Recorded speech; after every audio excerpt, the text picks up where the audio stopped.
Yeah, obvious, we got a problem here. And it's more than just Alvin streaming Punisher.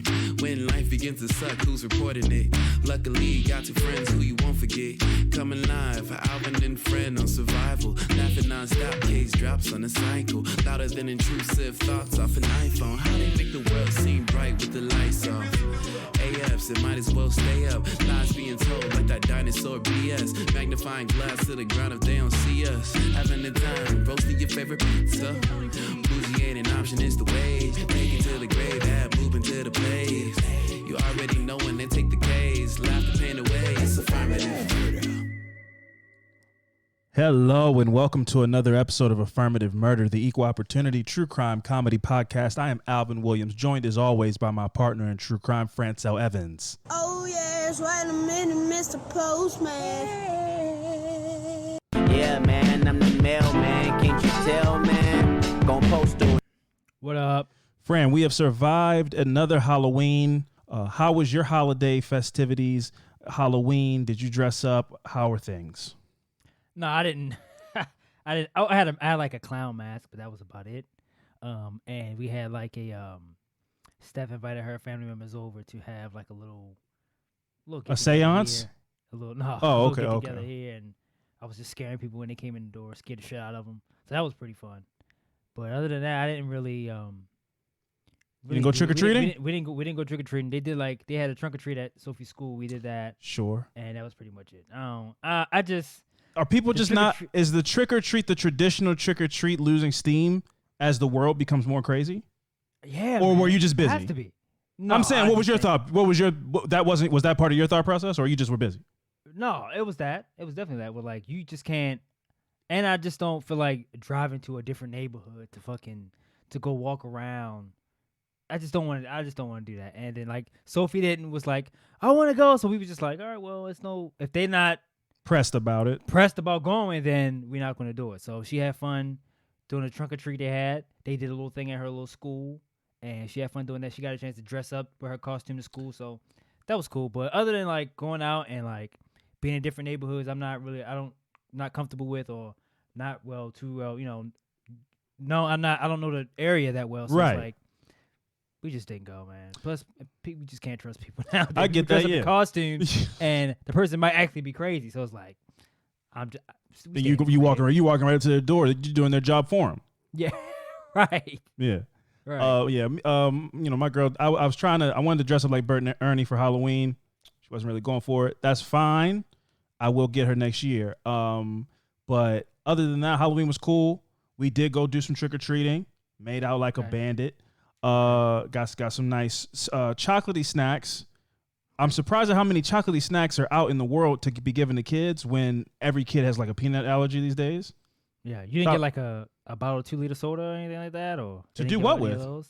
People was giving out like sodas, I think. A 2-liter of soda? I think that's the thing now. Yeah. No, that's crazy. What is the what's the origins of that? What does that mean? I don't know. That's crazy. No, I didn't see anybody getting 2 liters of soda. That's insane. Okay. That's crazy activities. It's a new trend. I'm not with that. Yeah. Speaking of going door to door, it's the best transition I could find. Fran, are you aware of a gentleman named Keith Lee? I am, yes. I've been watching Keith Lee videos for like 6 months, a year now. This is probably one of the top 5 most delightful people I've ever seen. And he does great work.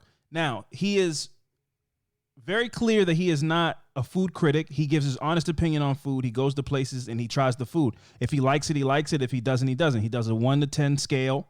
So he'll try your food and, he'll get an array of things and he'll say, this is a 9, this is a 3, don't really like this is great. I didn't really like the establishment, or I love the establishment. You guys should check this out. And he's sitting in his car. He always puts his hands together. He's like, this weekend, me and my family went to a burger place. This monotone. I can't. I hate it. I love it. I love it. Because he sounds like a serial killer. I think he sounds great. He's like, we got some jalapeno poppers, some sweet potatoes, and several double cheeseburgers, and we're about to try them now. And he tries and he bites into them. He bites into it, and I'm on the edge of my seat. I want to know. And what's amazing is he'll go to these places. He gives his honest review. He'll tell you this isn't that good, but this is amazing. This is the best catfish I've ever had. And the next thing you know, there's a line around the corner for this place. Yeah. He's changed so many people's lives. Now. And both good and bad. No, but here's the thing, though. I would disagree with that until this weekend.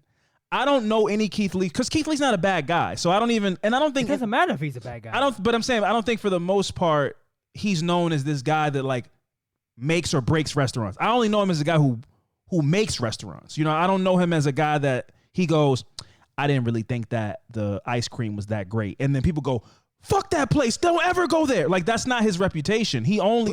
Nobody highlights his bad reviews because he doesn't really give bad reviews. But I'm saying he doesn't really give bad reviews. He just goes, I didn't really like it. It wasn't for me. But if you want to go and try it, then I don't think that review in the past, let me just, before I get into what I'm about to talk about, in the past, if he said, I didn't really like this, it doesn't mean your restaurant is going to fail now. But is there footage of a line being around the block after he says?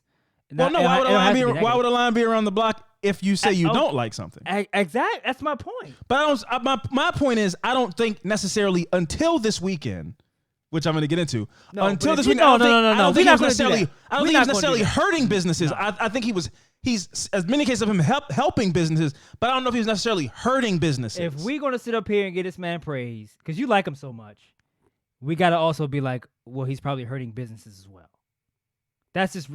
Even if you go like, oh, he's not known to be a bad critic, food critic. That's probably happening though. If he goes on there, he has millions of views on his TikTok, and he goes, okay, I didn't really like that food, and then people go like, oh well, even if you go in here and say that he's not considered that, people gonna look at him as a food critic though. I understand. Okay, because I take your point for what it is, and I understand and I agree with it. What my point is if you go to Outback Steakhouse and you like Outback Steakhouse, and then Keith Lee comes out and says, I don't like Outback Steakhouse, I don't necessarily know that him doing that makes you stop going. It would. Now, will it hurt your new customers? It will hurt. It might hurt new people might not go. Yeah. But I don't think he's taking. Well, I guess that is still taken away. Business that he's not getting. If you came to me and was like, hey man, I'm live, them Red Lobster cheddar biscuits are phone, I go like, man, I heard so much about them. One person that I trust, as in you, coming to me and be like, I ain't really like it. I would go, you know what? I'm not going to waste my time to go try the cheddar biscuits. Fair enough. I secede that point because I don't have any evidence other than the absolute havoc he wreaked in Atlanta this past weekend. So up until that point, I don't know if I haven't heard people come out and say, Keith Lee said my food wasn't good and I had to close my doors. And that still hasn't happened, but it looks like it's headed that way. So Keith Lee has been on a food tour. He went to Chicago, tried some food, blew up this woman's soul food restaurant. I think it's called Cleo Soul. He blew up her restaurant. He said the yams were amazing. He said the macaroni and cheese didn't taste good, but he said it was one of the best pieces of fried chicken he ever had in his life, and he blew her restaurant up. Right? He must have endorsements behind him to be doing. Oh, that, Keith Lee's making a ton of money. I don't really pocket watch, but the stuff he does now is crazy. Like he'll go in and ask people like, how much money did you make today, and then ask to match it. Yeah. So he's giving. What was he? He was like a fighter or something. He was an MMA fighter. I don't think he was necessarily successful, but he was by trade trying to become he was a professional fighter. Right. So don't run up on this dude. Even if you don't like his reviews, don't do that. It'd be a bad decision to make on your part. The worst fighter would still beat your ass. It's the basketball. It's the basketball debate we have all the time. Exactly. Anybody with cauliflower ears or like a lot of scars on their knuckles or their calf bone their shin bone will destroy you. They just are leagues above you as an average person. Just so if you don't like that he said your cornbread was dry, take it on the chin. Anyway, Keith Lee ends up going to Atlanta, right? I've never been to Atlanta. Have you been to Atlanta? No. I've never been to Atlanta. I've heard all the things about Atlanta being Wakanda, Atlanta being the mecca for black business and black thriving and all that stuff. And I still don't have a reason to believe it's not true in a way, but Keith Lee really exposed the Atlanta food service scene when he went there and tried to just get food to review, and it was an impossible task. He was going to places, they were telling him, because what he does is brilliant. Keith Lee now knows that he has a reputation, or he has a recognizable face, so he doesn't go into the restaurants.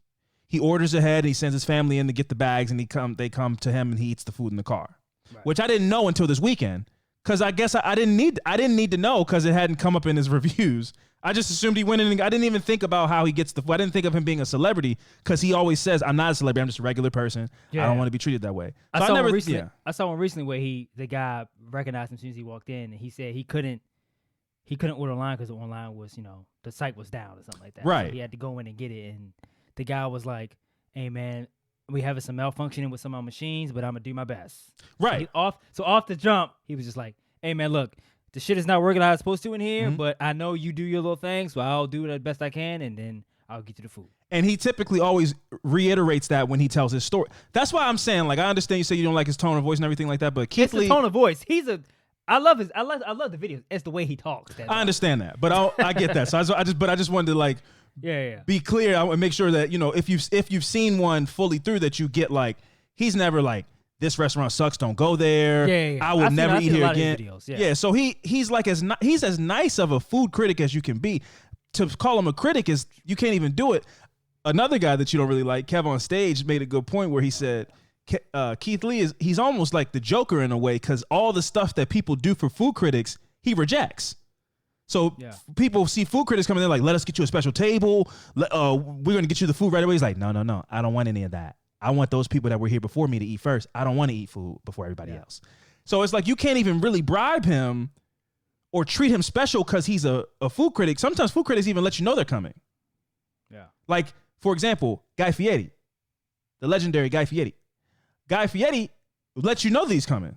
So you can do shit like, not that I'm saying, well, no, there's a restaurant that I know that he went to, that I know the people, and they were putting shit in front of him that's not even on the menu. They brought a chef in and was like, listen, man, we need to make some impressive shit, whip some shit up, and put it out there for the show. But you couldn't get that before that day. You couldn't get that shit on the menu. Yeah. So they brought up some special shit for Guy Fieri. Keith Lee shows up. He's like, I want what you cook on a regular basis. Yeah. I don't want any special treatment. Don't cut me in line. I don't want any of that shit. So it's almost like you got to respect them tenfold because it's genuine. But anyway, he goes to Atlanta. He goes to these places, the Real Milk and Honey, these other places, and he's like, I didn't even get any food. I had to run through all these circles, jump through all these hoops and everything, and then my family, they told my family it was an hour and a half wait, this, that, and the third. So then I tried to come in. They recognized it was me. Now they can tell me they can seat me right now. I told them, you know what? God is amazing. I don't want your food. God bless you. I hope you have a great day and continued success. But I told him I don't want to eat that way. I said, yo, this dude, imagine somebody coming in that could change your life. Because you bring up a good point. If we're going to sit here and give him his flowers, you got to say, if he can change your life for the good, he can change your life for the bad. And we saw examples of it this weekend. Yeah. So the guy because the real thing that he exposed about the Atlanta restaurant scene is, it appears that a lot of restaurateurs in this beautiful black city have this mind state that people that come eat at their restaurants are like fans. Okay. Like, y'all are supposed to love my food and make me rich, and I don't owe anything to y'all, where they forgot like the word service in the service industry. Yeah. Like, service, a restaurant is supposed to serve the people. I'm not supposed to come in. You're not supposed to talk to us like, hey man, the dress code, and don't be coming in here looking busted up, and this is an elite type of place. Like, we don't just say, no. I'm hungry. Yeah. You're supposed to be like, oh my God, thank you for coming. We appreciate the business. Like, come as you are. Top-notch service is what makes you elite. That's exactly. That's what get people but to come not here. so. I think Atlanta has taken the concept of exclusivity. Mm-hmm. Like, the harder it is to get in, and the fancier the dress code, and the nicer the motif. That's what makes a restaurant nice. It's like, no, man, listen, I'm trying to get some food. Yeah. I want some good service, fast service. These are the type of things that make a restaurant great, not a grass wall and a neon sign, and I have to wear a suit to come here and eat. Now, that stuff is nice, but that should be the afterthought. Right. The ambiance is great. I love I love an ambiance. I love a nice little tea light candle at the table, some dim lighting, some cool stuff on the walls and shit like that. But if it takes me an hour to get my food, I don't care. I'm hungry. But now there are people coming out and being like, oh, Keith Lee, shut up, Keith Lee. All you do is go around trying to destroy black businesses. And it's like, all it takes is one moment where a man of the people, when it doesn't go somebody's way, now it's fuck you. Yeah. But if he comes into your restaurant and he says he likes the food, he's the best. You put his face on the window. Keith Lee loves his here and everything like that. So it's almost like we were on opposite sides of the conversation when we first started, and both things are true. But at the same time, just like you say, you got to take Keith Lee, take his good with the bad. The restaurant's got to take the good with the bad too. Yeah. If Keith Lee didn't like your food, it's probably because or he didn't like your restaurant. It's because it's some work you need to do. So you can't get mad at Keith Lee for coming in and trying your experience, and the experience was a 5 out of 10. Don't blame him. Blame yourself. Am I off base? No, you can't walk around and being like, oh, I don't want to be labeled as this when that's your content though. Like you can't go like, I'm not a food critic, but that's how you carry yourself. Like your opinions and whatever you say holds weight. Mm-hmm. So it's like whatever you say, you come in there, you come to a restaurant and go like, hey man, I'm not a food critic. I just want to try some food, whatever. And I give my honest opinion. But if you have millions of followers who watch your content and comment and shit like that and take your word for it, and then you say something bad, and those many people go like, oh, I'm not gonna waste my time going there. Are you saying he's too big to pop up on people? He should give him a heads up. His word and his opinion holds too much weight for him to just pop up on people. But shouldn't you be on your A game every day? That's my argument to that. Yeah, absolutely. But then you can't. But what if you're okay? What if he pops in on a bad day where like the guy I just told you before, his machines is something is, whatever, he don't have an employee there, employee called out, is they overworked or something at the time he comes in, and then the food is just not as good, but that one day he came in there where shit is not running how it usually is, like usual business, and he gives a bad review, then the whole shit just falls apart. It's like because I had one day where the food wasn't, A1 like it usually is on any other day. That's fair. And that is an example that I don't think we got this weekend. There were examples where he didn't get the food. Yeah. So I feel like I give. Is it because of the food wait was long? The wait, it was like people just like reject them. Like I don't want you to try. Cause that's me. I would go. I'm good, bro. I don't. Nobody did that. My customer base is fine. I'm good where I'm at. I don't want to be on your stupid TikTok. No, thank you. Nobody did that. What happened was there were people who were treating Keith Lee like a regular person, or not Keith Lee, his family, which is worse to me. That's why it's such a good expose. He sent in his family, and they treated his family like, listen, it's an hour wait, and we're not even going to take, how you go to a restaurant, and you go, how long is the wait? They go 30 minutes. Can you leave a name and a number so we can text you when the table is available? Yeah. They weren't even taking his family's number. So they basically were saying, it's an hour wait, which is saying, that's so long of a wait that any reasonable person will go, we'll just go somewhere else. I'm not going to wait an hour to eat. Mm-hmm. So then he goes in, and they go, oh, Keith Lee, please come this way. Yeah. So then Keith Lee was so offended, but he wasn't rude, but he said, I don't want to be treated like that. Because there's people that's waiting here. Yeah. I don't want to cut in front of anybody. I want those people need to eat before I eat, which is a commendable thing. So when you say the thing about the example you gave, I give Keith Lee enough benefit of the doubt in watching his content where he goes, the guy let me know that the fryer was down, and he told me he will make something happen. Yeah. He always lets people, he always gives people grace. Right. So if it was a situation where he goes into a place and there's 100 people there and the servers are swamped, I think he will either not eat there, or he would go, I really wanted to try the food because everybody told me it was good. So I dealt with, the guy told me up front, they were slammed and all this stuff, and I took that into consideration. And so I want y'all to know that the place was slammed. I really think he just wouldn't do a review that. Like, it's a bad day to do it, I think. I give him enough benefit of the doubt from seeing his previous content to think that he wouldn't judge somebody on their worst day if they were upfront about it. Okay, but the reason I'm so much against it because I'm trying to play devil's advocate here. So Please. I'm going, okay, well, if he is such an eminent figure in that space, food, whatever. He's probably the most prolific food critic So I've ever seen. But like, how would you not, as a business owner who's trying to advertise your business as this, club or whatever, if LeBron James walks in my restaurant, I'm going treat him better. Absolutely, I'm going. Oh no, we gotta clear a table he gets the whatever corner. We move these people, we give him the table because whatever he says holds a lot of. If LeBron James leaves here, he goes, "Oh, I love their restaurant. They treat me good." It's gonna be crazy. It's up. Everything. Here's my counter to that. Okay. While I understand what you're saying, Keith Lee is not LeBron James. Keith Lee is famous because he gives food reviews. So if his food reviews become inauthentic because people pay him, give him special treatment, let him jump the line, then people go, well, it seems like Keith Lee only gives good reviews now because people treat him great and they, give him the front of the line. They bring him the best food and all this stuff.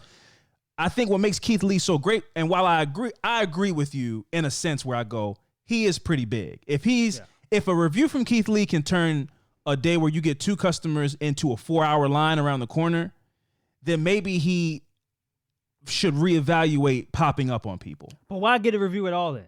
Why even go have his family sitting there and go like, oh, and just kind of like bash the restaurant because. But it's not bashing the restaurant if the food's good. But I mean, but they didn't get any food though. He went off the. Okay, that's a good point. So that's why a good even point. give the review? Why even put it up?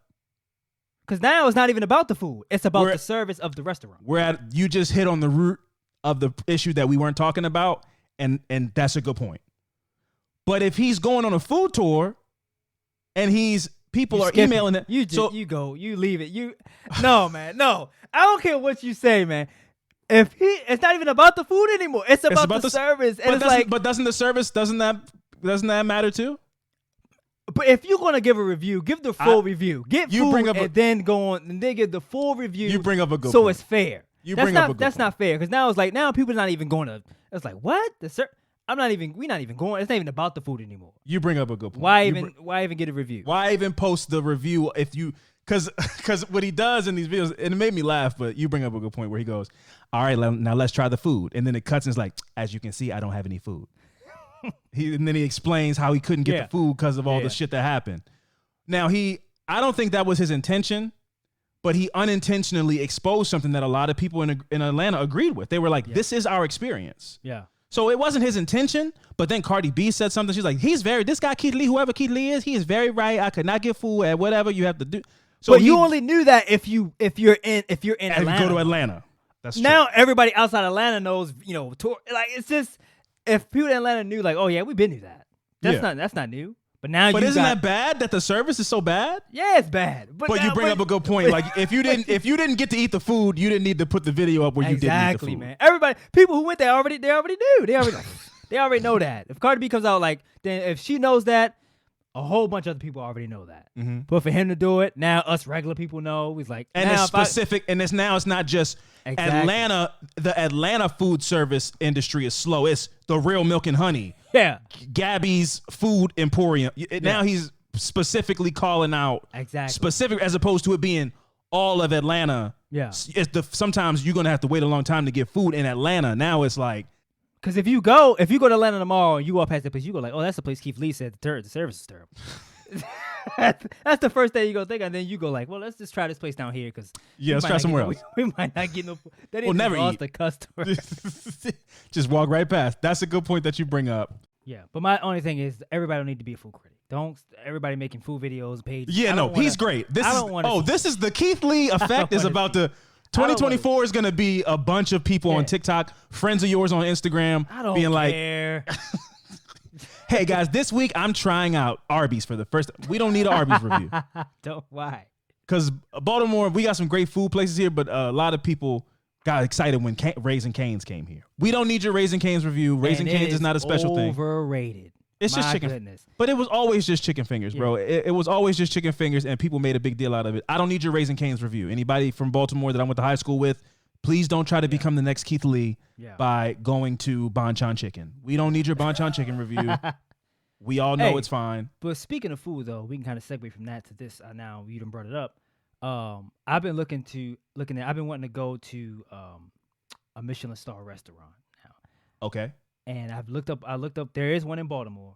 And when you you go to there's an app. It's called Open Table. You probably use Open Table, yes, right? And you go in there and it tell you the information about the restaurant and like the money sign, kind of tell you like how much you might spend. I've never seen so many money signs. What was it, 4 or 5? It was like 5. I said, yeah. Yeah, it's like no, you're gonna spend $250 here minimum. Man. They let you know up front, like, you're gonna spend money here. I said, Jesus. It's gonna be a lot of market. A lot of food is gonna say market next to it, which means the price depends. Off the market, whatever the market is. Yeah, the price depends, man. So don't come in here thinking you're gonna. I stay in the range of like the 2 to 3. Okay, yeah. When I'm looking for a nice night. I do want to do whenever we get a chance, whenever we kind of financially are able. Oh, something big happens. We should celebrate. Yeah, I want to go to a Michelin restaurant. Double date Michelin star for sure. A double date Michelin though, that's a rack. Yeah. But anyway, that's a rack. Don't get a bottle of wine when they bring out the Chamblou Boublé from 1942. It's gonna get crazy. It's gonna get crazy in the Michelin star. But yeah, 5 money signs. Yeah. Man, yeah, you're talking about $65 minimum on the entrees. Yeah. $25 minimum on the apps. Wow. $20 minimum on the cocktails. So just you eating, bing, bang, boom. If you go app, main, Drink. You got, but you You had like you $100 go there. already. Yeah, you go to a Michelin star restaurant. You gotta try. You gotta get two everything. Apps, the entree, and then the dessert. You gotta. Yeah. You gotta get go, everything. You gotta run the full game. You gotta get For one sure, cocktail, for sure. 2 appetizers. Can't be going there being cheap. That's just No. I'm So- going there. I want fresh salmon out the sea. Pull it right out. I want to pick it. I want a tank. And I Bring the want tank this out. I want this one right here. one. I want him right there. Slap him up, cut him down the back, and bring me some of that right fresh out. Fresh out. No, but let's put that on the agenda. We got to hit up. We got to hit up this. What's the name of it? Let's Keith Lee it. I forgot. I Listen, I saw it. I was like, I'm not ready for that right now. We got to go to this Michelin star restaurant. And He ain't doing that. He No, he might. go- he- whatever. he goes to neighborhood spots. Whatever food union, if there's one, oh man, that should have. Yeah. If there's like a food union and he does like a Michelin star restaurant, give a better review, all his shit is Yeah, he's done. disappeared. He's like, this restaurant is owned by Gordon Ramsay. Oh my God, my TikTok shut down. My point was that we're going to be talking about jealousy and envy in today's podcast when we get back from the fucked up shit. And I'm really excited because I think this is interesting. It's a little bit of a different episode, I would say, Fran. I think you would agree. Yeah. You know, I think we talk about some true crime. We talk about true crime, but I just think there's a bigger discussion to be had, and I think we're going to have that. So what we're going to do is we're going to take a quick break, and when we come back, we're going to get into some fucked up shit. So stick around.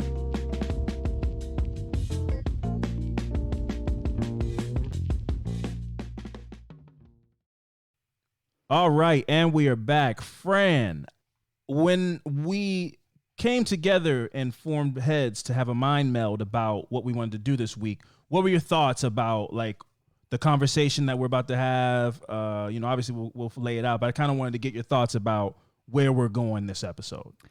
Yeah, man. I mean, I've thought about this a lot, especially when, it happens.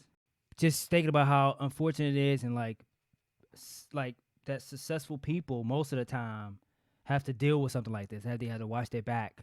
And Yes. That's just like you're successful, especially for, we're going to get into it with, rap artists who deal with this the most, who are successful and living a great life, and then something tragic happens, and it's like, how do you stop that from happening? But it just seems like it happens every year, and we kind of always talk about it, and people go on social media and kind of like, we need to stop this, but it keep happening. I remember talking to somebody, I think it was like Christmas or something, and I remember this lady came to me and was like, I was at work, she was like, my package was stolen or something like that. And she was like, it's the first time I ever heard somebody go like, she was upset, but she was like, I know why people steal. Right. And I never heard nobody like kind of be analytical about it in the break moment. it down of that way and not be emotionally going crazy. It was interesting. I never seen nobody react that way to something like that. That's somebody that is able to step back and look at like the grand scheme of the world, you know. And I mean, the area was a nice area. The lady had money, so that's why for her to have, you could tell she has perspective to be like, I understand why somebody did it. Gotcha. Yes. No, for sure. And the it that Fran is referring to is what we're going to get into this episode is we're going to use rapper as the profession, but basically we're going to have a conversation about people who find their ways out of a tough circumstance and meet untimely deaths, still trying to be connected to that neighborhood, that world, that life, basically the crabs in a barrel mentality that seems to be what is plaguing a lot of rap artists who want to remain authentic because that's what got them their success. But then in trying to hold on to that authenticity, you are around people who did not receive the same blessings as you and still need to pay bills, are jealous, are resentful, and you are surrounding yourself with those kind of forces. And I think that's just a bad idea. So we wanted to go into that and kind of flush that out a bit and then go into some examples of it. So, Fran, as you know, we live in Baltimore, Maryland, and I've heard a lot of crabbers say that that they can leave crabs in a bucket. Like after they catch crabs, they can leave them in the bucket without a lid on it, unattended, and none of the crabs will escape. Yeah. And the reason for this is that crabs will pull other crabs down. Like any ambitious crab who has the audacity to try to change their circumstances and get out of the bucket or barrel will be pulled back down. Sometimes if they try too hard, the other crabs will rip the crab apart. Yeah. Yeah. The first time I heard this metaphor was, Jay-Z used it in Murder of Excellence, I think it was. It says, if you put crabs in a barrel to ensure your survival, you're going to end up pulling down, he says the N-word, niggas that's just like you. That's what he said. And that's a bigger conversation. Obviously, I feel like the discussion we're about to have is a systemic one. Even if people aren't aware of the system, the hood, ghettos, whatever you want to call them, these are systems meant to trap people. That's why even in Atlanta they call it the trap. These are built and made to keep people confined. So this is a systemic problem. Even if we're all just rats in the maze, you still need to recognize that you're in a maze. Yeah. And that's where a bigger problem comes. It's hard to put the gun down when somebody wronged you for doing X, Y, and Z. It's hard to take a step back and go, oh, this is what they want me to do. Right. I'm doing exactly what the system was designed for me to do, and I'm in the middle of it right now. It's like I'm trying to survive. So the crabs in a barrel mentality can be seen played out in humans from all types of backgrounds. But today we're focusing on the rap genre, poverty, and how envy and jealousy are traits that are most dangerous in people that identify with your story. So people who make a living and find great success rapping about the hood, a la a Tupac, Biggie Smalls, Boosie, any of these guys, T.I., these people who have found success telling the story, who could be madder at you than a person from your neighborhood who was living the life that you're describing and did not see the success that you are seeing from living the same exact life, going to the same high school as you? These are the crabs. Yeah. The biggest crabs are the ones that look just like you and can't fathom how we're on the same road, but somehow you ended up here in a mansion and I'm still on the same road. Right. So, anyway, according to Webster's dictionary, envy is a feeling of discontent or resentment based on what someone else has. Mm-hmm. It is a strong desire to have the things that someone else has, and the desired thing could be a quality, a possession, or an attribute that belongs to someone else, especially your enemies. So it doesn't always have to be a material thing. It could be an affinity of playing basketball. You could be a ladies' man. Yeah. I think that envy and covet, I think it doesn't just resonate. I think it resonates with everybody's in different ways, where it's just like, me and you could go through having those emotional feelings where it's like somebody wins the lottery and you go, why the hell this person? Mm-hmm. It could be family members. It could be, friends, strangers, whatever. When somebody else has something where you go like, yes, why not? It's always why not me and why them? No, and you led us into the next part perfectly, because there are psychologists who suggest that there are two types of envy. So malicious envy is a negative emotion that wants someone to be ruined because of what he has in relation to the envious party. Yep. So for an example, not speaking in any kind of reality things, I'm not. Even if it sounds like I am, I'm not. Let's say there's a successful podcast that has a podcast festival, right? And then other people in the space of that podcast, whatever the genre may be, I'm not saying a specific genre, but whatever that genre may be, there's drama surrounding that podcast festival, and there are people who are elated in the potential demise of that podcast's success and their festival and everything like that, whether it's warranted or not. Yeah, that is malicious envy. Sorry, that is you wanting somebody to fail because you are not happy with where you are in relation to them. Now, benign envy, Fran, which this is where I feel like we fall into play. Benign envy is the positive motivational force that wants to aspire to be as good and have as much as the object of their envy. A la, we're looking at somebody and we're being like, okay, what are they doing on their show to make them stand out from the pack and be the best podcast that they can be? Because we want to get to that point and not knock them out of our way or anything like that, but we want to be as successful as them.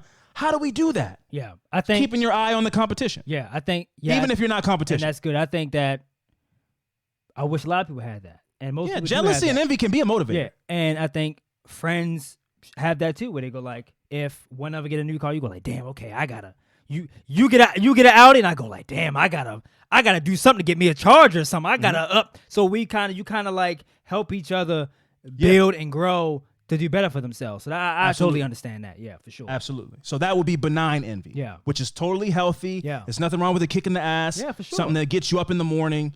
I think that that's perfectly fine. Yeah. The malicious envy is where it gets nasty, where you're like, not only are you not motivated, but you're the motivation that you have is to watch somebody's moves to see when they fail so you can celebrate. Yeah, and not even necessarily it's not they go, I don't even want it. I just don't want you to have it because I don't. That's have nasty. It. That's great. That's nasty. That's I don't have the motivation to get it, so I don't want you to have it. Yeah, no, that's and a I'm hater. okay with like whatever repercussions that come with that. Yeah, I'm cool with that. Yeah. I'm good. However your demise comes, you die, you go to prison, you go to tax jail, like you get found out to be a part of some kind of scheme. However your demise comes, it all will be the same deliciousness to me, and that's a sick hater, bro. That's nasty. Like that's crazy. There's people out here that really are like, I hope you die. That's crazy, man. Like those are real people. Like, if I found out if a news thing came out tomorrow that you died, I would be so happy. Yeah. Because I don't like seeing you ride around my neighborhood in a Mustang. Yeah. Fuck you. You always riding through. You got different girls with you all the time. Fuck you. That's nasty. Yeah. And those people that keep it to them, they keep it to themselves, and it's just eating at them. Yeah, yeah. They don't even know you hate them. Yeah.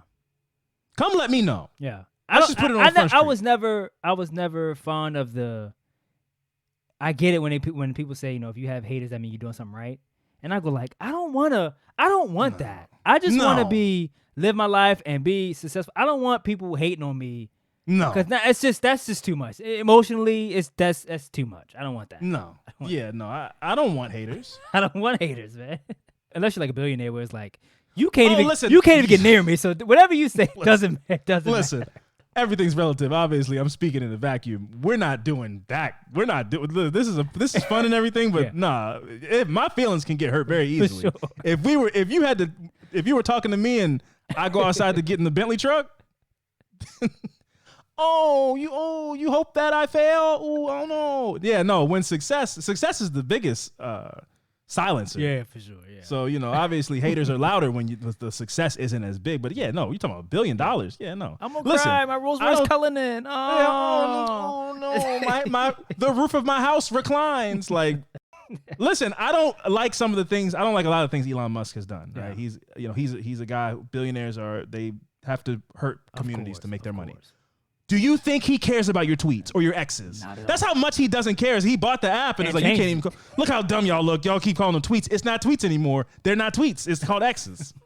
That's how dumb he made us all look. We keep going around going, I was on Twitter. No, you weren't. You weren't on Twitter because Twitter doesn't exist anymore. It's called anymore. So that's how little he's like, I don't give a shit about what y'all say. I'm so rich. Yeah. It's like, am I destroying the environment? The planet won't be viable in 50 years. Oh, no. I'm on a jet right now. Yeah.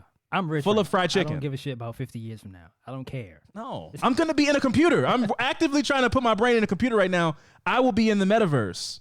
You can all die from, the planet being 150 degrees. I don't care. I don't care. I'm going to be in a computer. I already have a house building on Mars. I want the first spaceship. I want whatever his shit is called, SpaceX. I don't know. I want the first SpaceX. I'm on the first thing smoking. Out of here. And it's going to be smoking hard because I'm putting extra fuel emissions in it. Because on the way to Mars, I'm going to fuck y'all extra hard. It's going to be like one of those trucks on the road with the black smoke pipe. Yeah, diesel trucks, like a diesel truck. So, fun fact, after William Shakespeare used the expression green-eyed monster, the color green has ever since then been associated with jealousy and envy. It's where the popular phrase green with envy comes from. All right, friends, so now let's really get into covetousness, which is a word we use a couple times, coveting things, and how covetousness can stem from envy and jealousy. So to covet something is to go after something that is not yours. This is typically a biblical word and can be used in reference to another person's spouse. But I would say it can be applied in the case of the material things like clout and other trappings of this generation. When we're talking about rappers today, it's so much bigger than money. That's what makes this generation so dangerous, because fame is more valuable than money to a lot of these young kids. Yeah. And so they'll do anything to get to get the fame.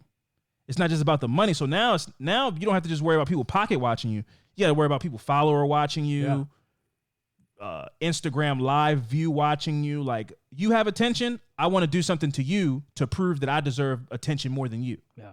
So people will actively attack you to put their name in your mouth. Yep. which is a whole nother trap, which is sad, like baiting people to talk about you so that they get on and relevant. It's just a nasty world. Like rap today is just more dangerous than it's ever been in my opinion.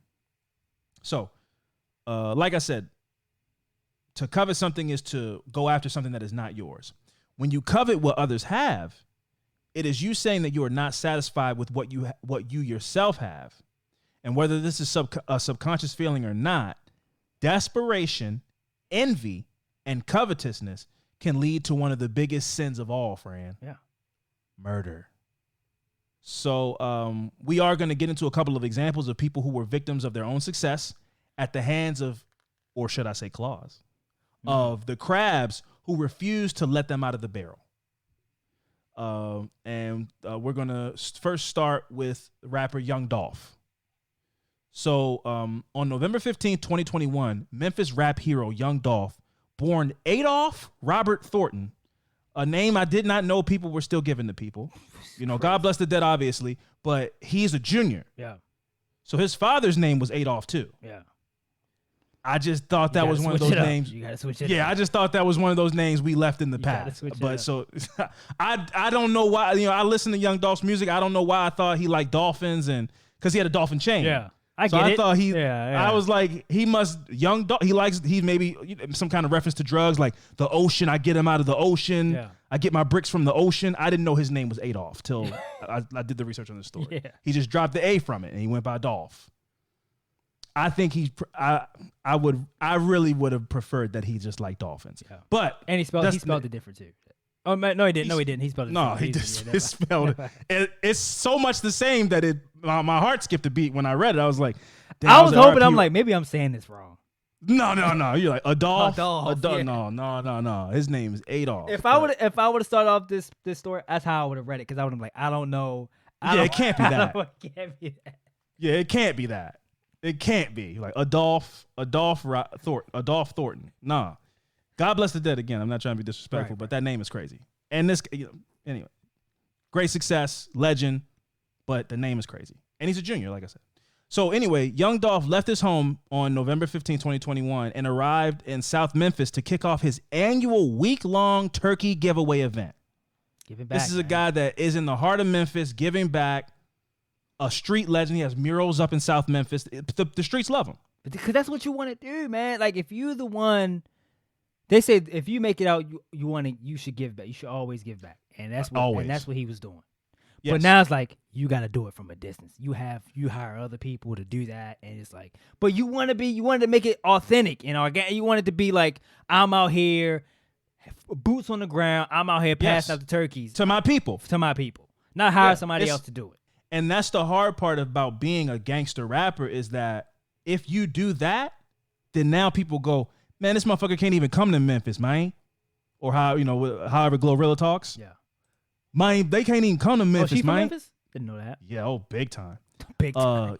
Yeah, she's super from Memphis. But then so it's like if you're not able to go, it's basically if you make millions of dollars and you're then not able to go back to your old neighborhood from where you came from that you're rapping about, then your music becomes inauthentic, thus hurts your career. Yeah. It's this like self-fulfilling prophecy. That's what happened with Chief Keef. And I'm not trying to get on a like ADHD, whatever, but I'm just saying Chief Keef is an icon from like our youth, like 19, whatever, when Chicago drill rap first hit the scene. Yeah.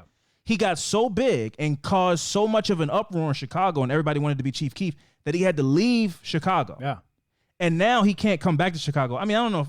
I'm sure he quietly can, but he can't like come to Chicago, say, I make a video like, I'm here in Chicago, right. What's up? It will be a problem for him because there are a lot of people who felt like he owed them something from becoming famous and being from their neighborhood. And so he moved to California and doesn't go back. But now his music, it doesn't feel the same because he's not surrounded by Chicago goons who are like, yeah, he really is out here shooting at people. Yeah.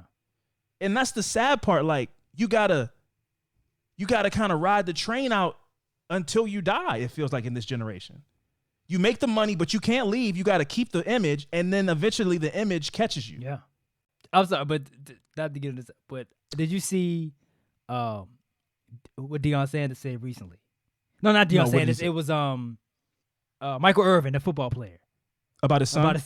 about his son. Oh, please let the people know. So 'cause he this is went very on there and he said that his son was like, yeah, I want to be a rapper. And then like he listened to a song. He was like, what the hell is this? Like, you grew up in a gated community all your life. You never struggled or anything. Why are you rapping about struggling? Guns like, and drugs? Man, when people out there like really living that life and struggling, you want to out here be this fucking made up tough guy. I was like, you lived in a gated community all your life. You've gotten whatever you wanted your whole life. Went to a good school, got whatever you want and shit, and you out here trying to act like that's the music now, though. That's just how That's the music now. That's what drives people, especially the young kids, to listen to the music, to boost the streams, making all the money. It's just acting like you And come that's over here living this life that you're really not. That's a bigger conversation that we're not going to get into today. But what I will say is I watched a video of Chance the Rapper performing in front of 200 people. And the only thing people can attribute to Chance the Rapper not being as successful as he was, or that as he once was, and the path that he was on when Chance the Rapper was scorching hot, is that he made a rap album where he rapped about how much he loves his wife. Yeah. And so what I would say is to the music executives, again, we're not going to get into this conversation because it's a deep one. Why do the music executives feel that the message of a Sexy Red or a NBA Youngboy is more important or more necessary for the youth to hear on the radio, on the streams, on the YouTube than a No Name or a Chance the Rapper or somebody with a real message? It's all about the It money. feels intentional. But it also feels intentional. It also feels like this is the image we want to push on people. I don't know, man. And that's I know it's a deeper conversation. I think it's whatever people want to hear. The money you got it. It's a chicken before the egg type of situation. Sure. Obviously, I don't think that these record labels are being like, let's pick this rap guy who shoots people. Yeah. But it seems like if that is what gets the downloads, they go out and find more rap guys who like to use guns. Yeah. Why would I want to change what works? Right. I'll keep rapping about killing people. I'm making millions of dollars. So it's now you're asking somebody that's making $50 million to change what's got them there. Yeah. And that's hard to do too. For sure. But integrity is always, important. I guess. I feel. Sure it is. I feel like integrity is important, but who am I to tell somebody with $50 million what integrity is? Right. Shut up. Shut the fuck up. You ever been inside an integrity? It's a one-of-one car, and you never will. I think he just called me broke for wanting to not want to see the demise of the black community. Right. I think he just Anyway, so like I said, Memphis is notoriously dangerous, but this is not something that young Dolph was unfamiliar with because he grew up in Memphis, lived in Memphis, and did a lot of things in Memphis on his pathway to becoming successful. Mm-hmm. Young Dolph was in the streets of Memphis. He's not unaware of the dangers of Memphis. Right. But anyway, one of his first stops on November 15th, 2021, was to the West Cancer Center and Research Institute in Germantown, Tennessee, where his Aunt Rita was receiving treatment. He wanted to thank the staff and ended up posing for some photos. So this guy on a Monday is planning a turkey drive, going to go visit his aunt at a hospital and take photos with the staff. This guy's like a key to the city kind of guy. Yeah. And it's crazy. But anyway, I continue. So the 36-year-old self-made independent rapper was also set to perform at Rolling Loud, California a few weeks after this, after the 15th of November. It would have been his fourth time appearing at the Multi-City Music Festival. People who don't know, Rolling Loud is like all the kids and all the lulz they all go there, right? That's like the lulz and the youngs and all the rappers go to the Rolling Loud. It's one of the biggest music festivals ever. So anyway, he's set to perform there. His 2020 album, Rich Slave, was a critical and commercial success, debuting at number 4 on the Billboard 200. One of his artists, a guy that I like a lot, his music is really cool, Key Glock, was also finding a lane of great success with his music, especially with the co-sign of Young Dolph. They kind of were like doing joint albums together and stuff. He was like his artist. So Key Glock is finding success in music. And Young Dolph was undeniably the leader of the new generation of artists continuing to put Memphis on the map, such as Yo Gotti, Juicy J, and 3 6 Mafia. Memphis has a long line of like rappers, not a long line, but some very like iconic rappers come from Memphis, and he was clearly the leader of the new generation. So his star was undeniable in 2021. And 2 days later from the day I'm describing, he was dead. Yep. On November 17th, 2021, while visiting Makita's homemade butter cookies on Airways Boulevard in South Memphis, just outside Castalia Heights neighborhood, which is the neighborhood where he grew up. 2 masked gunmen pulled up in a stolen white 2-door Mercedes-Benz, ran around the back of Dolph's custom camouflage Corvette, and opened fire on the rapper as he shopped inside. I saw a video of his car being on like a bed, like a tow bed, and it is very recognized. If you know that that's Young Dolph's car, you see it. Right. You can't miss it. Right. Like if you know he's in that, you can spot him from a mile away. An autopsy revealed that he was shot 22 times. He was declared dead at 12:39 p.m., just over 5 minutes after Memphis police responded to the scene, and an hour before people were due to line up for free turkeys at a nearby community center. That was one of his next stops. Now, one thing I will say, because as I'll get into it, the trial for his murder is still happening. 22 shots is not a robbery. No. Something gone wrong, an argument gone wrong. This was an assassination. 22 shots is we need to make sure he's dead. This was not one pistol. A dude came up, hey, Young Dolph, I'm real sorry, but I need your chain, man. I'm hungry. This was an assassination. Dolph has famously said on multiple occasions, Memphis made me, Memphis paid me. A testament to the fact that he did just about everything possible to hustle in Memphis, from cutting hair to things a little more dangerous, in the streets. Yeah. It's crazy because in 2017, I don't know if this happened in Memphis, but in 2017 he came out with a song called 100 Shots. That he had a bulletproof like SUV that got shot 100 times, but he didn't get hit. So he came up with a song. And I don't know if that played a role where it's like you're kind of like going back at these dudes like, I'm still here type of thing. I'm untouched. Yeah, and like and just like hearing that, and we talked about how many times he was shot, and then be like, that's not robbery, that's not no. Argument going fight going wrong, and that's like you wanted this dude gone. And I'm just saying with that song, me knowing that song, I was like, that's kind of crazy. That's wild. And this wasn't he had been shot a couple of times in the past. Yeah. This again, it's not like Young Dolph was the Fresh Prince of Bel-Air rapper and met a weird fate. He lived a life that he tells in his stories and his raps, and it's almost like it really. I mean, the best metaphor is the crabs in the barrel. He was almost out. Yeah.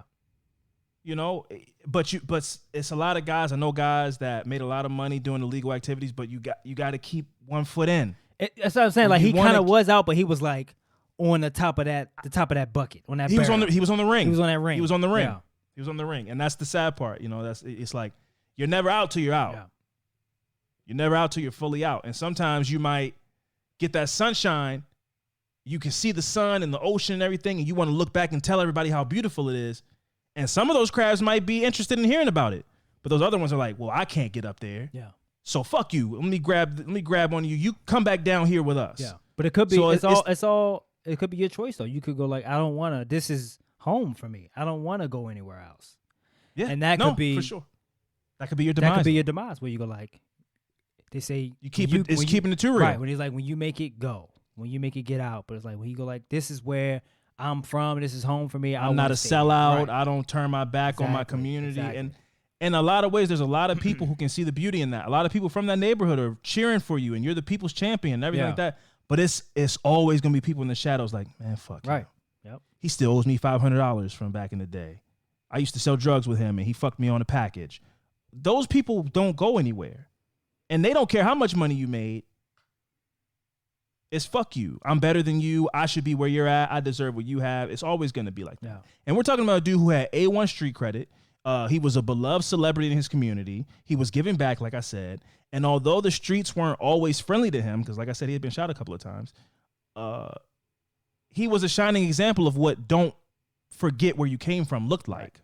Yep. I mean, the guy was killed supporting a small business around the corner from the neighborhood he used to serve in. It doesn't get much realer than that. Again, not to go on tangents and stuff like that, but Nipsey Hussle was killed at his store in his neighborhood that he put Crenshaw on sweatshirts and sold them all around the world. Nobody loved his neighborhood more than Nipsey Hussle, and that's where he died. You know, so It's crazy. it's hard. It's hard. We had this conversation years ago when Nipsey Hussle was killed, where it's like, what do you tell people? Hey man, if you make money, fuck those people. Like, don't leave and don't ever come back. Like, that's a nasty message to give to people. But like, I don't know. You got to give from afar. I don't know. Like, so on June 7, 2023, 26-year-old Jamarcus Johnson pled guilty to being an accessory after the fact when he admitted to assisting his brother Justin Johnson in the days after the rapper was killed by taking possession of Justin Johnson's cell phone and car, so authorities would think Justin was not in Memphis. 4 men in total have been connected to the murder of Young Dolph, with a 43-year-old man named Hernandez Govin alleged to be the mastermind of the hit. I say that again. A 43-year-old man. This is like a big homie. Yep. Not to him. I'm just saying, like, Young Dolph is 36 years old. You're 43. When he was 16, he's looking at you like somebody that he respects. So that tells me that this was not they wanted his chain or a robbery or anything. This wasn't a bunch of 15, 16-year-old kids did something stupid. So anyway, also this guy's name is, his first name's a last name. This guy, Hernandez Govin is crazy. They probably call him Dez. Yeah. The guy's he's bald. Yeah. This guy, he's got a clean baldy. This guy looks like a real menace. 43 years old and a guy who was calling the shots of with 26-year-old kids. And it was just like, nah, it's him. We got to go get him. Go get him. And that though, and hearing stuff like that, I go like, that's how do you for like this 23. This is a kid. I mean, he's a kid. So it's like that. This is their family essentially, and it's like that's who they look up to. And somebody goes, I need you to do this. Yep. Basically, just like throwing your life away, but it's like these people are all I have, and you do something crazy like that. It's just. And these people changed my life. Yeah. They put thousands of dollars in my pocket, money I've never seen before. So it all goes back to crabs in a barrel. Like these people are trying to pull me out of the barrel, and I'm not speculating. I'm not from Memphis. Right. I don't know anything about who Hernandez Govin works for, anything like that. But we from Baltimore. We've heard of shit like this all the time. Like this is, you know what I'm saying? So it's like we can kind of speak on this a little bit as far as the outside looking in, because obviously we're not in the streets. But I mean, like we've heard stuff like this where it's like there's somebody that's calling the shots, and kids are constantly 17, 18-year-olds are being put in prison for life for murders, and it's like, and you go like, it's not just for murders that they didn't do. Yep. For murders that they didn't do. I don't know. The Young Dolph case is still going on, so I don't know who's going to be found guilty of the murder. But Hernandez Govin is alleged to be the facilitator and the mastermind behind it. I would speculate that Hernandez Govin works for somebody as well. Okay. Who that person may be, I don't know. I don't want to get into it. I don't want to speculate. But something tells me that a 43-year-old man who can order around 26-year-old kids, the 26-year-old kids were probably motivated financially. Yeah. And so who's Hernandez Govin that he has $90,000 to post bond?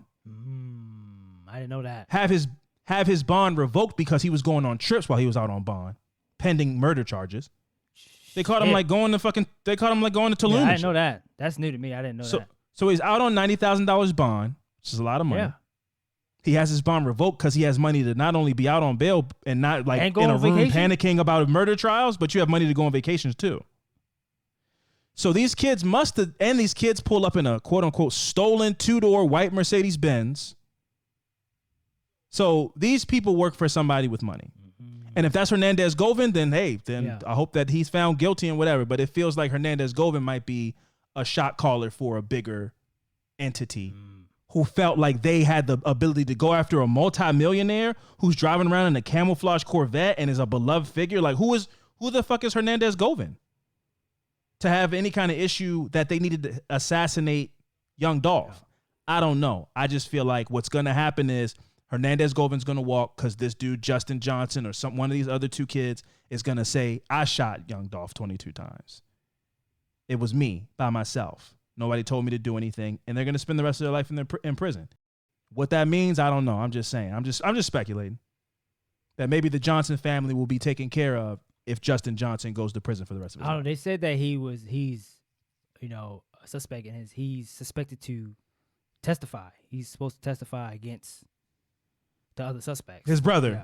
They said Jamarcus Johnson. Oh, against his bro. Oh shit. Yeah. Okay. All right. Might testify against his own brother. So he can they get were doing so court. he can get the conspiracy of murder. So he can get dropped? immunity.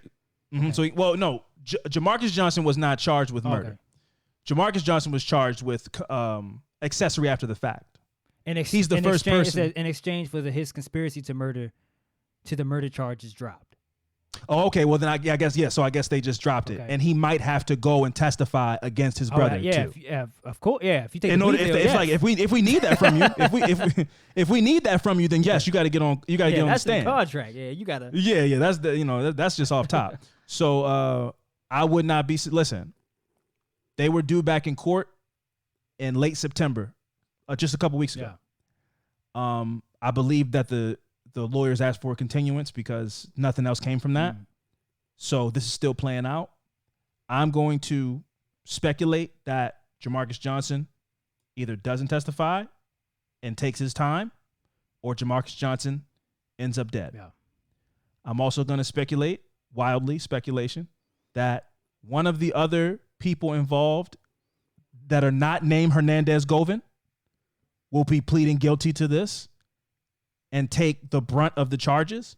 I don't see the end of this story being that Hernandez-Govan is found guilty of murder and he's the guy that shot him. And I think one of these younger kids is going to take the bullet for this. Not to be crass and nasty, but I'm just saying, like, they're going to take the hit. You know what's funny?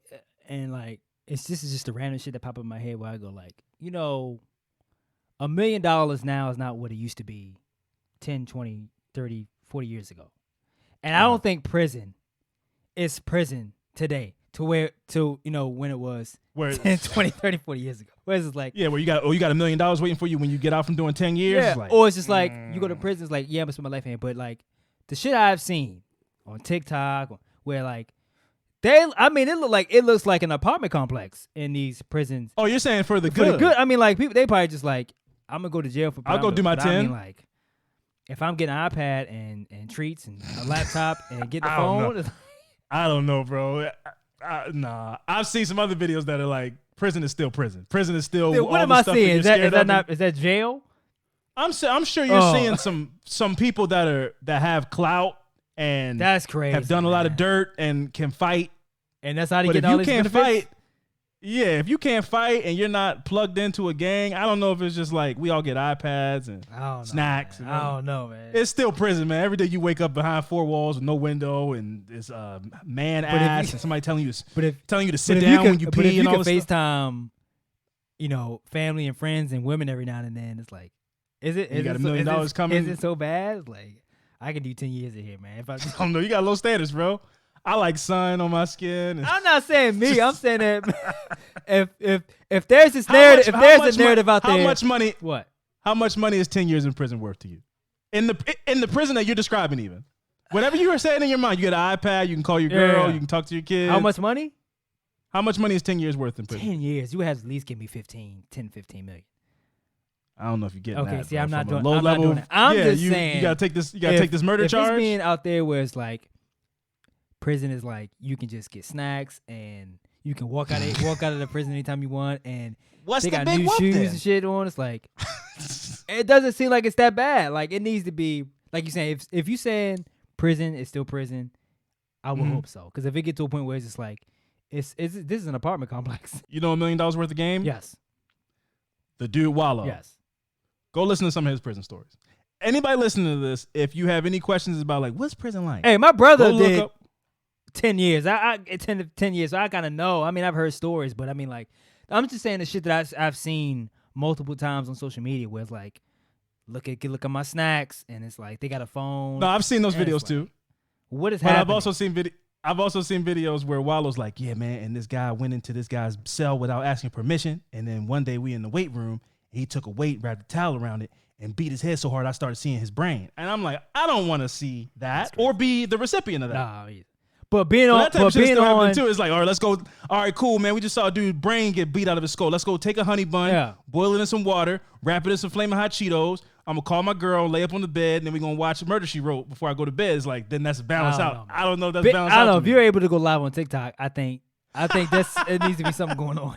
I just don't think procedures are being followed, rules are being obeyed. of course not. Yeah, no. Something is wrong. You're not supposed to have Hirachis in jail. You're not supposed to have the new Jordans in jail. Yeah, How did you get bad KFC chicken box in here? What is happening? Is somebody bringing this to you? Or No, it's rules being broken for sure. But I'm just saying, prison is still prison at the end of the day. I will hope so, man.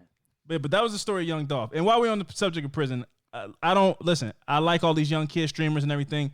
I don't like the message that these Kai Cenat and Drewski and all these dudes is putting out there, spending 7 days in a fake jail.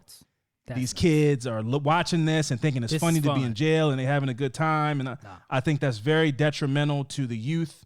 These kids are impressionable. They got these young white kids out here looking dumb. They looking at girls and saying that they have yachts. It's all dumb. I don't know what that means, but okay. Oh, that's what now it's like badunkadunk. It's like spelled GYAT something. Yeah, but here's the thing. This is the thing about when they talk about AAVE, African American vernacular, right?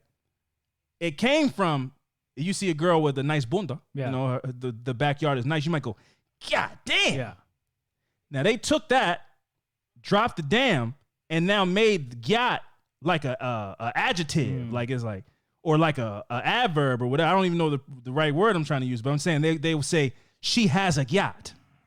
That's crazy. Like that girl has a nice gyat. When it really is just it's like a reaction. It's not a word. Yeah. It's God. Yeah. It's just God. Yeah. Anyway, I'm getting off on a tangent. I just don't like these streamers have the biggest influence on the next generation of kids. It's crazy. And they're all dumb kids who don't know anything. It's the blind leading the blind. It's a bunch of dumb kids who are 20 years old with millions of dollars telling your kids what to think and how to feel and what to say and all that.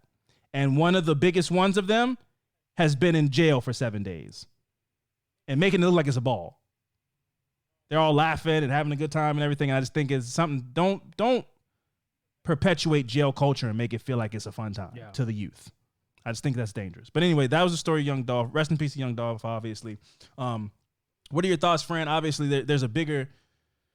We can flush it out, but outside of Young Dolph, and just talk about the idea that when you find success and make it out of any situation that might be hard, do you feel like it's a bad idea to come back? Is it foolish? Is it the right thing to do? Like to come back to your city? Come back to your city to give back. But I wouldn't say it's foolish because I think any good person, that's like the right thing to do, to come back, help out people that you grew up with that's in need. Of course. I think that's always the right thing to do, but but do you hands-on approach? Do you need to though? Like, do you need to do it? Like, I would, for me, I would get like again, I would hire people to do that. I will create some type of organization where a nonprofit organization where you can do that. Yes. But I don't. If I knew I grew up the Young Dolph organization would have got all of that shit done just the same. But if I know I rubbed some people the wrong way, getting to where I am, that they might not forget. Especially if I made it, they might not forget. They might hold that grudge. And I have a family. I don't know. I don't think I'm doing that. If they're people that I love, if you want to bring them with you, you can. If they're willing to work, I'm not just gonna give people shit. If they're willing to work, help you build your whatever you're trying to build. But if not, then I'll talk to you guys. I'll see whatever. But it's like I can't come back. I just can't come back. It's not. It's hard because I get the idea that of like I want the people to see me for sure. Right. They used to see me on the corner. Right. They used to see me at the parties. I was the drug dealer guy or the young rap guy who was on the come up, and now I made it. I think it does something to the young kids to see me, be able to touch me and feel me. Yeah. But the vultures are right there amongst the crowd of kids. Yeah. Like the vultures are there, the haters are there. But you also got to put there like I did work. I did put in the work though. I did put in the work to get out. Well, I should not be able to. Exactly. Yeah. Exactly. Why don't I deserve to come back to this neighborhood that I'm from and give back and show my face and whatever? People that, along the way, I was the person that told you should rap like this. You're not gonna give me 10 grand for I'm a part of the Young Dolph story. Yeah.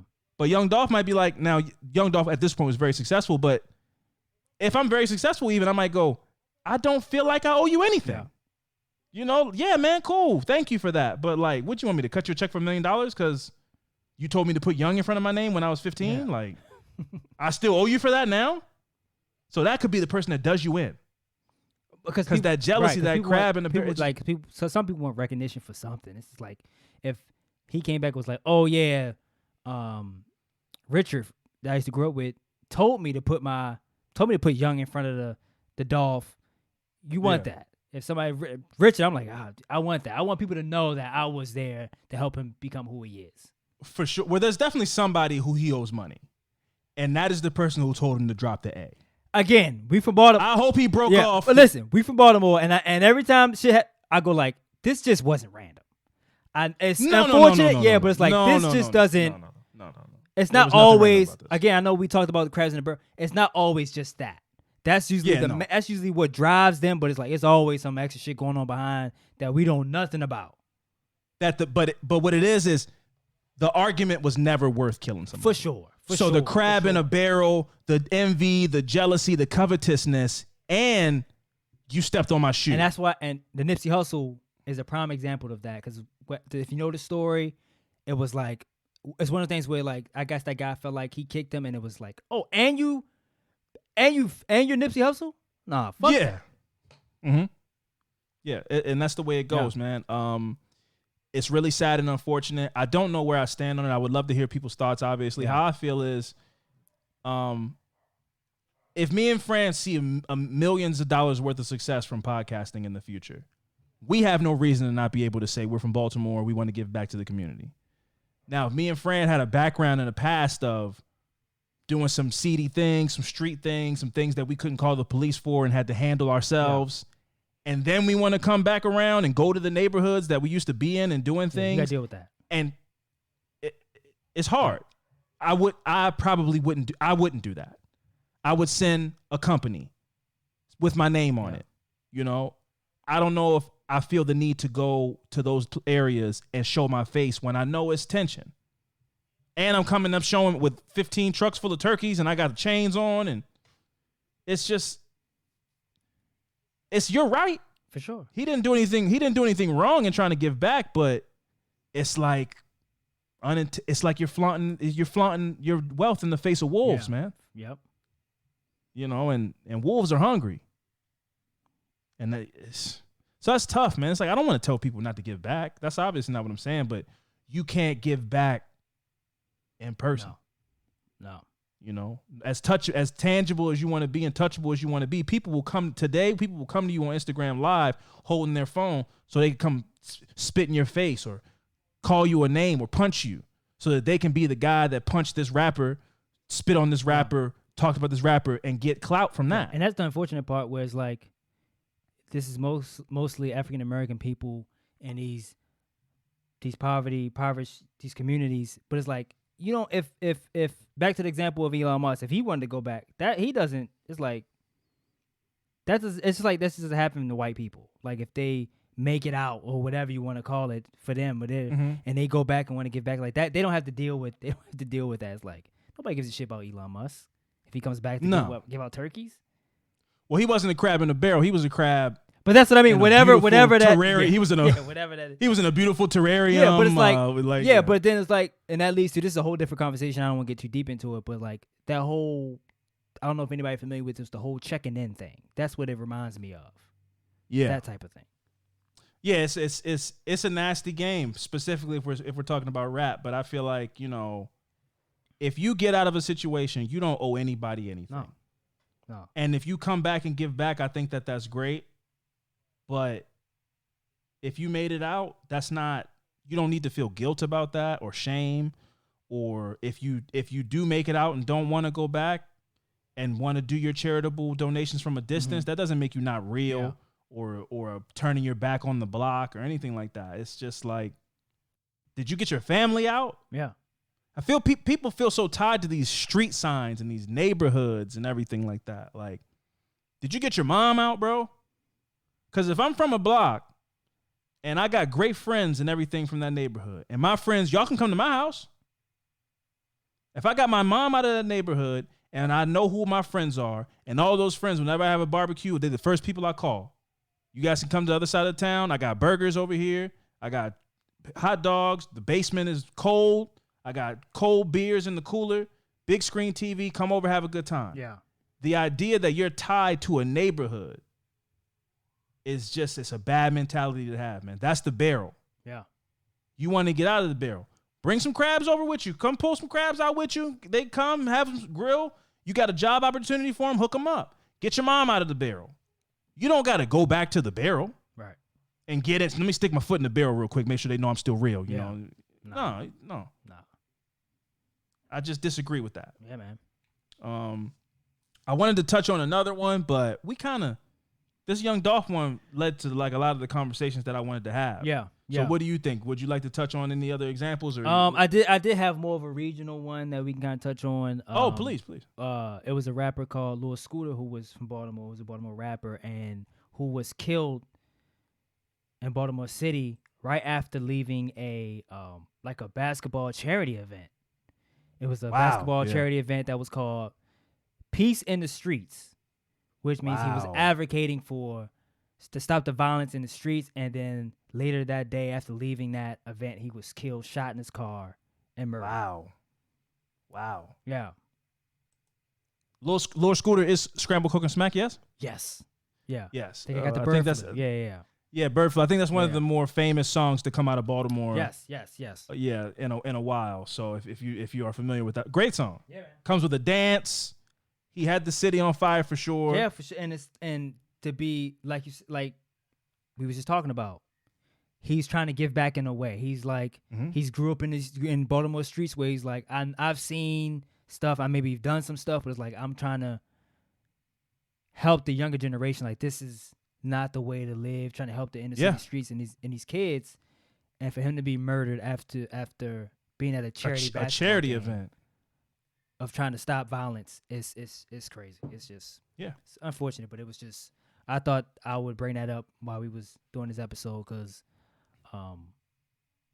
that's close to us. That's in our home. So we know who we know the rapper and know his music. So I thought it was only right to bring him up. For sure. Rest in peace to Lil Scooter.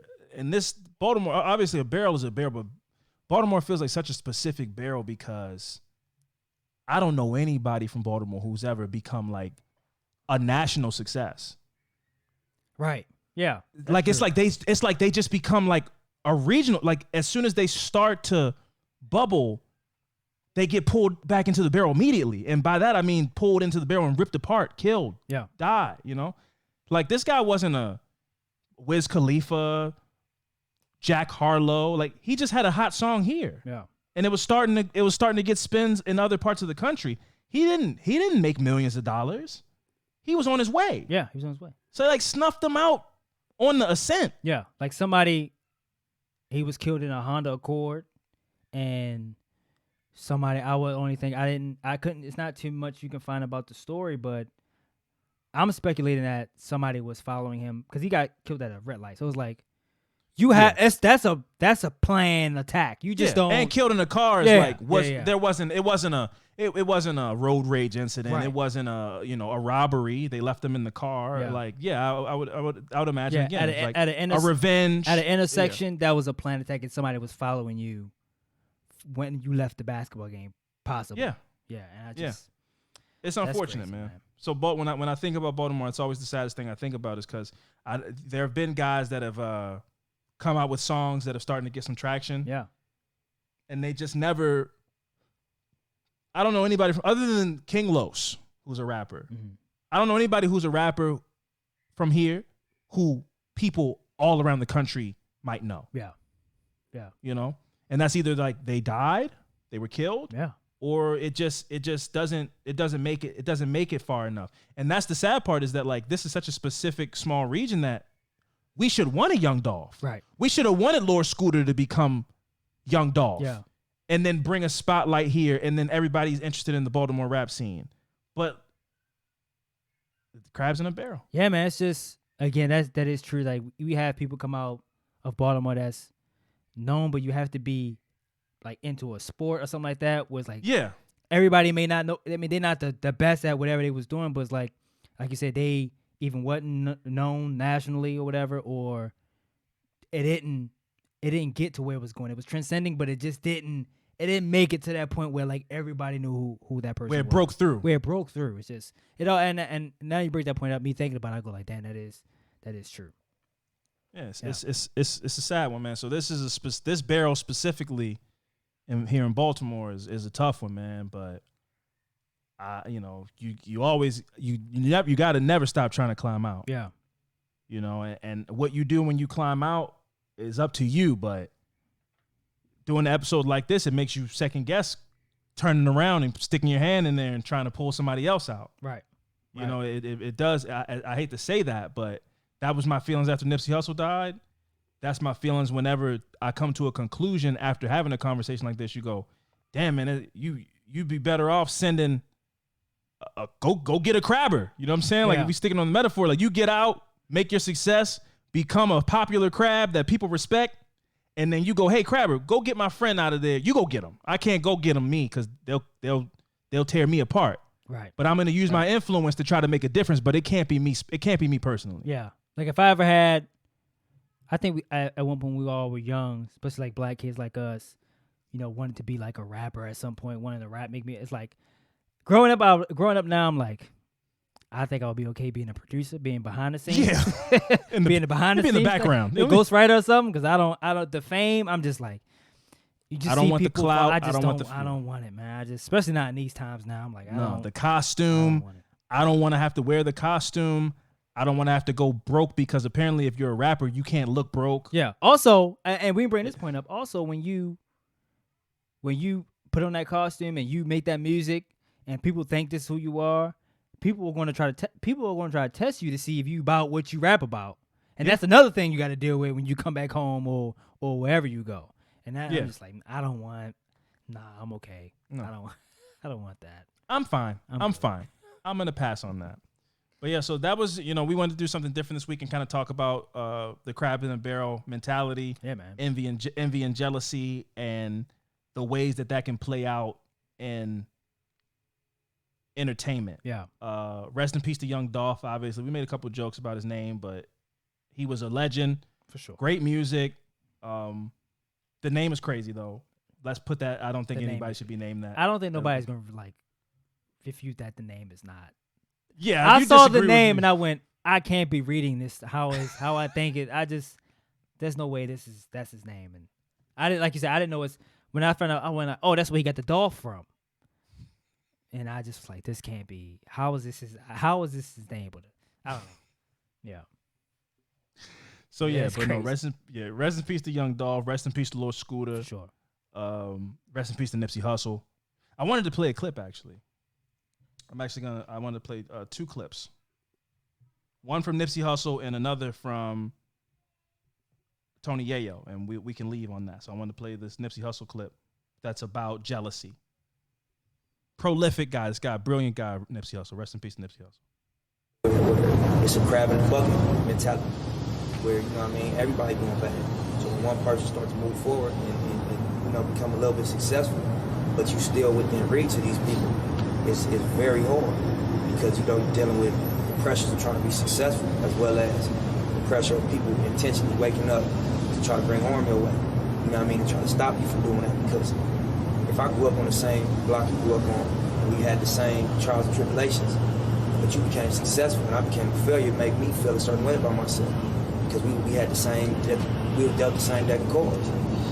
So I feel like my success affect the people closest to me the most. A person that don't know me might root for me, and be happy for me. And a person that know me and come from the same environment and had the same cards dealt to them, that keep going to jail, don't have no money, never made their parents proud or their mama proud, never did anything that they could look in the mirror and be proud of. You know what I mean? And the clip gets cut off, but where he was going was basically that person who is is closest to me, knows everything about me, might want to see me fail, want to see my demise the most. Yeah. One of the things that he said in there about, people being dealt the same deck of cards and they just can't understand how I'm a failure and you're a success. Those are the people that are the most angry. Right. Yep. So, Nipsey Hussle. But this one right here, this was Tony Yayo talking about what happened to Pop Smoke, another rapper. Okay. And Tony Yayo is obviously a little less eloquent than Nipsey Hussle, but the message is still the message, and it's such a simple message, but it's the truth about the world today and what being an entertainer can cost you. Yeah. You a target, bro. Real talk.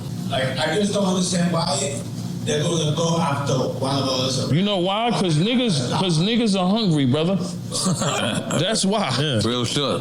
If I can get a Richard Mille and I ain't got it, I ain't got a pot to piss in. I'ma risk my life for that watch. The niggas that killed Pop Smoke, what they sold his watch for? $4,000? What he had, an AP? That probably was worth like $50,000. You say they sold it for $4,000? They said they sold it for like 4 bands. And one of them little niggas only got like 4 years. 5 years, yeah, 4 years. Word. Come on, bro. It's crazy out here, bro. We already know what it is, man. It's no respect, bro. Back in the days, your neighbor could slap you in the head, bro.